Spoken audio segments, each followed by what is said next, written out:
Good morning, everyone. Welcome back to the channel. So, in today's class, we are going to discuss the topic of evaporation.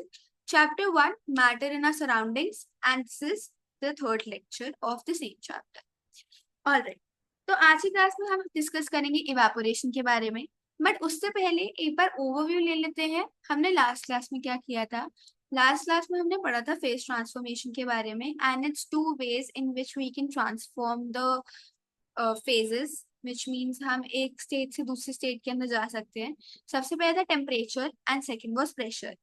तो temperature के अंदर हमने पढ़ा था a term called vaporisation and boiling point. Alright, अब आते हैं evaporation.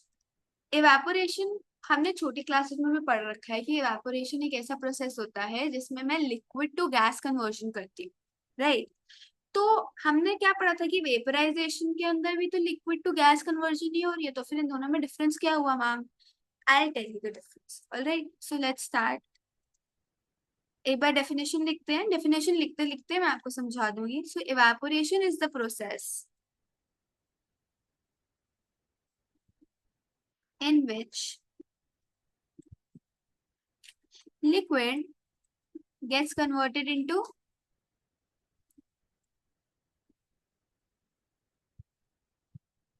gas.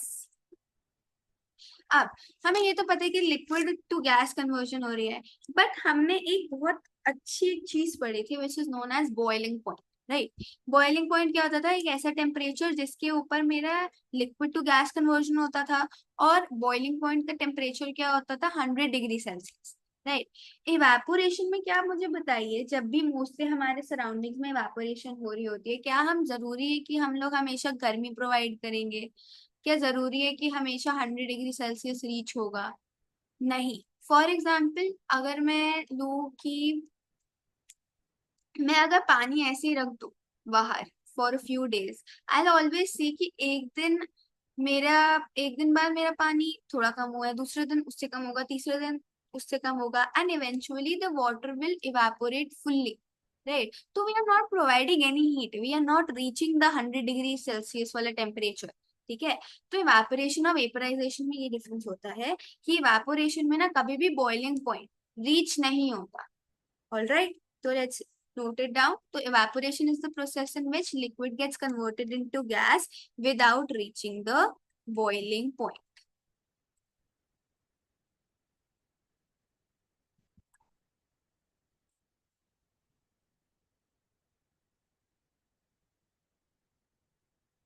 हम बोलते हैं इवेपोरेशन हमारा जो होता है ना, वो एक सरफेस फिनोमिनन होता है. सरफेस फिनोमिनन कैसे, एक बार हम उसको डायग्राम से देख लेते हैं. हम यहाँ पर एक बीकर बनाते हैं. ठीक है, and this beaker has water in it. अब वाटर के पार्टिकल्स भी बना लेते हैं कि थोड़ा इजीली समझ आ जाए. तो ये मेरे वाटर के पार्टिकल्स हैं सारे के सारे, एक दो तीन ये सारे. ठीक है, अब क्या होता है सरफेस फिनोमेनन से? मतलब होता है हमें पता है कि हमें एनवायरनमेंट से हीट मिल रही है. मेरी अगर हीट मिल रही है, दिस मीन्स मेरा टेम्परेचर जो है इंक्रीज कर रहा है, मेरा हीट इंक्रीज कर रही है. ठीक है, मैंने ये पढ़ा है कि अगर मैं हीट इंक्रीज करती हूँ तो this means my kinetic energy will also increase. Right, तो अगर मेरी काइनेटिक एनर्जी इंक्रीज कर रही है, यहाँ पर हर एक पार्टिकल को हीट मिल रही है, लेकिन अब दिक्कत पता है क्या होगी? वो हीट ना इतनी ज्यादा नहीं होगी कि नीचे वाले पार्टिकल्स जैसे ये हैं, ये इन सारे पार्टिकल्स को भी मिल जाए. ठीक है, तो यहाँ क्या होगा, सिर्फ ऊपर टॉप लेयर पे जो पार्टिकल्स होंगे ना, वो हीट वो अब्सॉर्ब करेंगे. वो जैसे ही वो अब्सॉर्ब करेंगे, इनकी काइनेटिक एनर्जी बढ़ गई, इसकी काइनेटिक एनर्जी बढ़ी, इसकी काइनेटिक एनर्जी बढ़ी, एंड सिमिलरली इसकी भी बढ़ गई.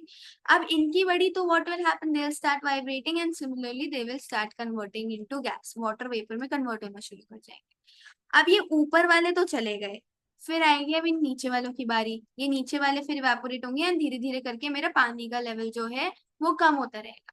ठीक है, but on the other hand if I talk about boiling point, boiling point में क्या होता है एवं देख लेते हैं. बॉइलिंग पॉइंट में क्या होता है, फिर से एक बीकर बनाते हैं एंड दिस हैज वाटर. मेरे बॉइलिंग पॉइंट के पास, सॉरी, मेरी वाटर के पार्टिकल्स ये रहे, and we are providing heat.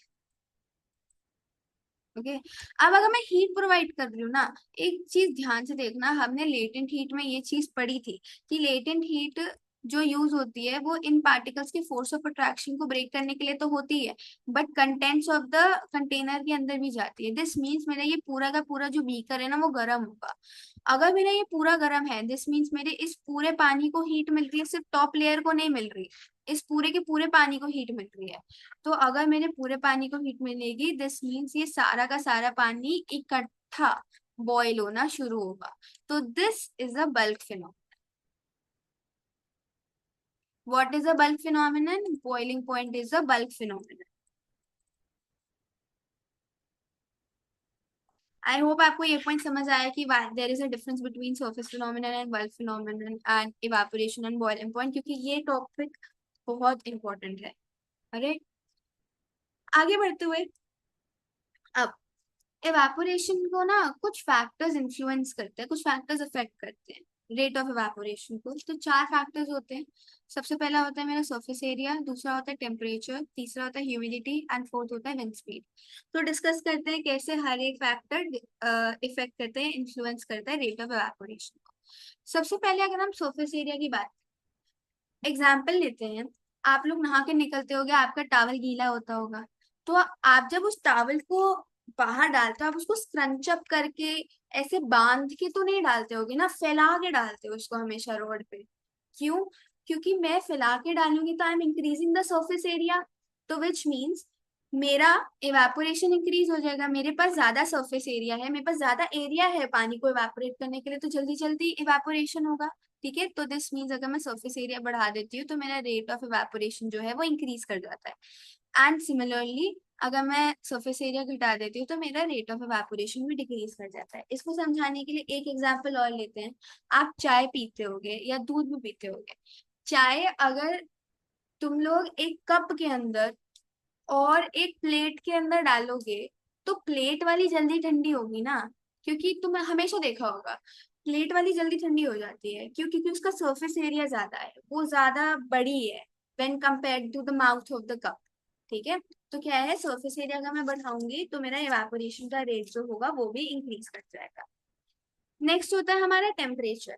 Temperature का तो हमने पढ़ ही रखा है पहले कि अगर मैं टेम्परेचर बढ़ाऊंगी तो फिर क्या होगा, मेरा इवापोरेशन का रेट इंक्रीज कर जाएगा। क्यों? क्योंकि मैं ज्यादा गर्मी प्रोवाइड कर रही हूँ तो मेरा इवापोरेशन जल्दी जल्दी होगा। मेरे पार्टिकल्स, यहाँ पर मैंने पढ़ा था सरफेस फिनोमिनन के अंदर, मेरे पार्टिकल्स जल्दी जल्दी जल्दी जल्दी जल्दी इवापोरेट होना शुरू कर देंगे।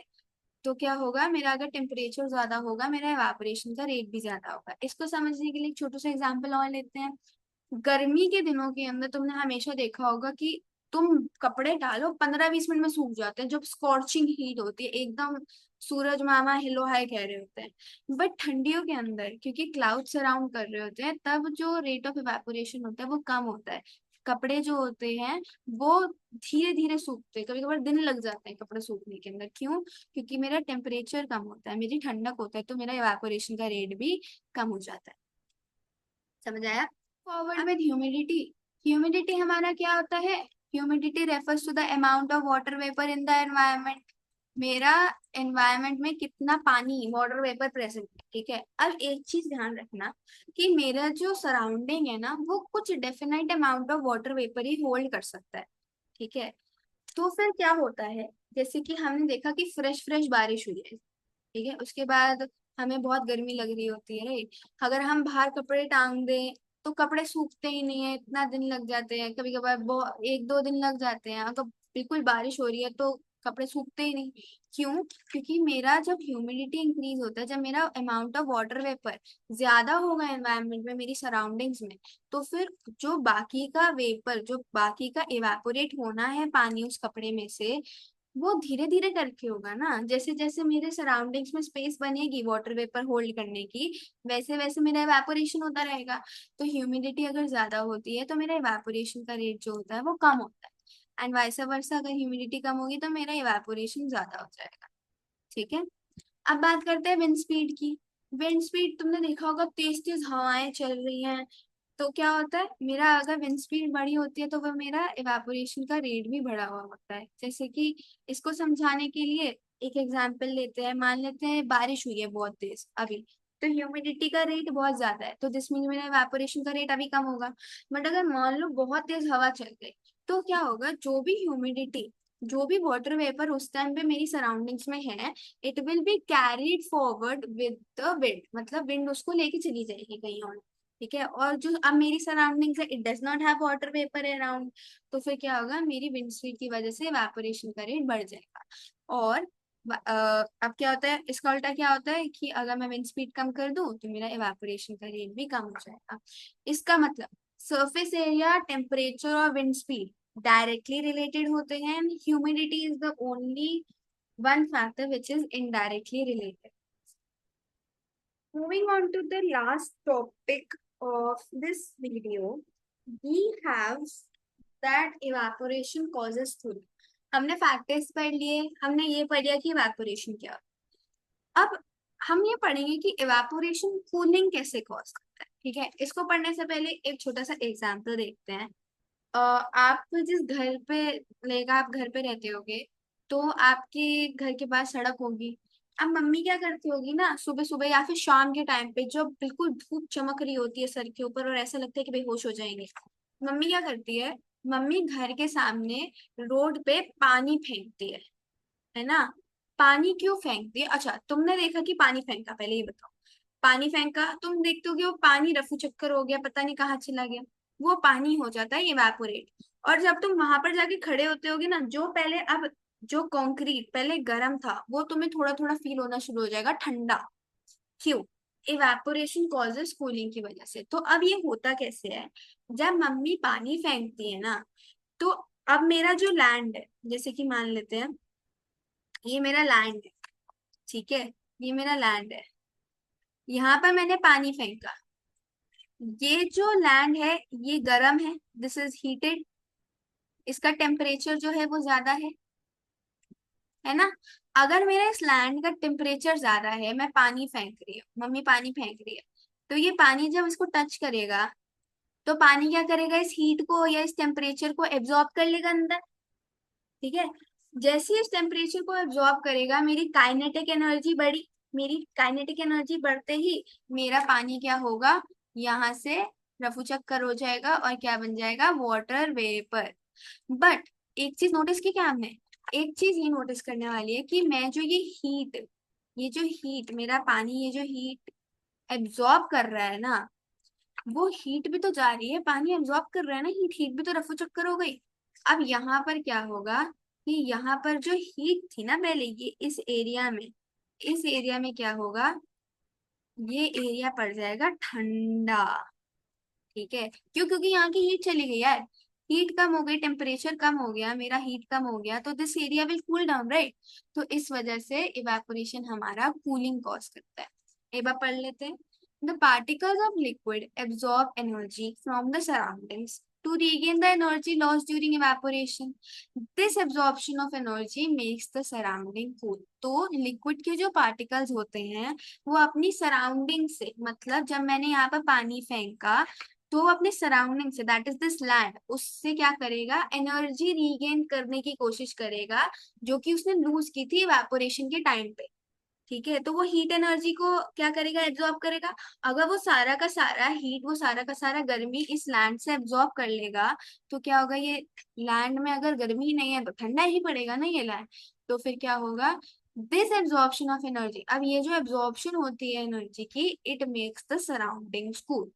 समझ आया? तो with this, our last lecture of this chapter, matter in our surroundings, comes to an end. इस क्लास में हमने evaporation के बारे में पढ़ा। Evaporation is the process in which liquid gets converted into gas without reaching the boiling point. फिर हमने पढ़ा कि evaporation एक surface phenomenon होता है, boiling point bulk phenomenon होता है। Factors पढ़े, as well as हमने ये पढ़ा कि evaporation cooling कैसे cause करता है। In the next class, we are going to discuss some important questions, and that will be the final class of this chapter. Then we'll be wrapping up with the chapter. So I really hope to see you all in the next class as well. Thank you so much. Bye.